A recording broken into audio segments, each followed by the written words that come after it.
Je suis soignante depuis 19 années, à exercer mon empathie par l'écoute des patients, à devoir obéir aux ordres fugaces, parfois absurdes, de certains cadres de santé, à devoir travailler des jours supplémentaires par manque de moyens de personnel soignant, pour avoir une paye de misère.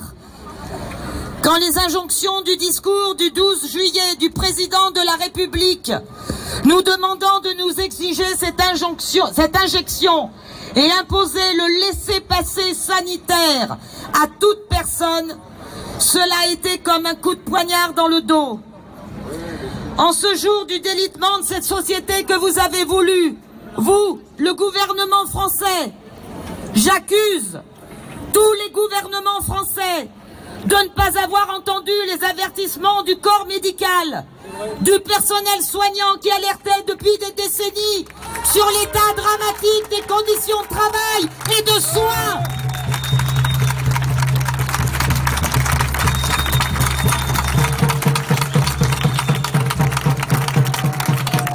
J'incrimine tous les gouvernements français d'avoir supprimé des lits des hôpitaux locaux, entraînant une érosion des soins médicaux dans des territoires de proximité.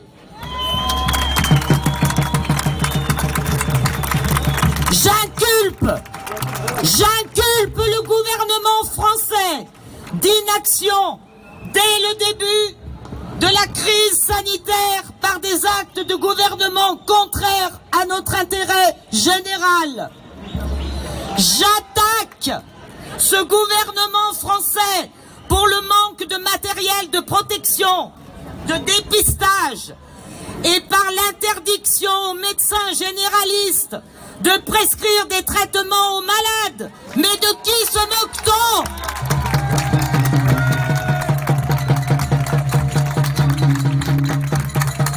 Je poursuis ce gouvernement français d'avoir fait pratiquer l'euthanasie déguisée à des centaines de patients au seul titre qu'ils étaient vieux et malades.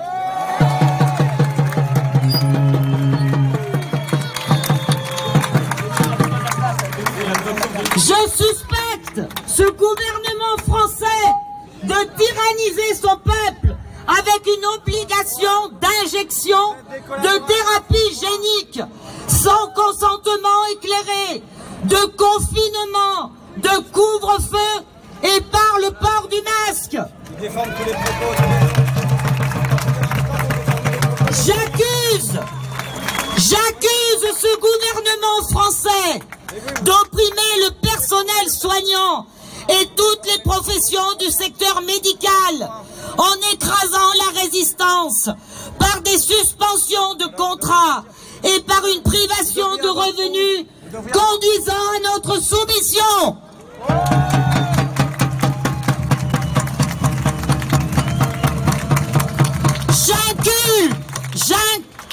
J'inculpe ce gouvernement français par son totalitarisme sanitaire, en ostracisant notre résistance, rendant notre société déshumanisée et provoquant des dommages profonds et à long terme, psychologiques, économiques et sociaux.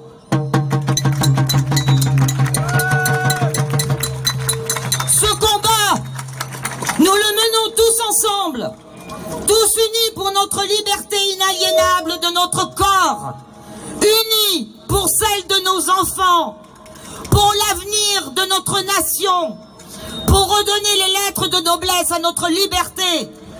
Nous reprenons notre liberté par notre désengagement envers ce gouvernement français.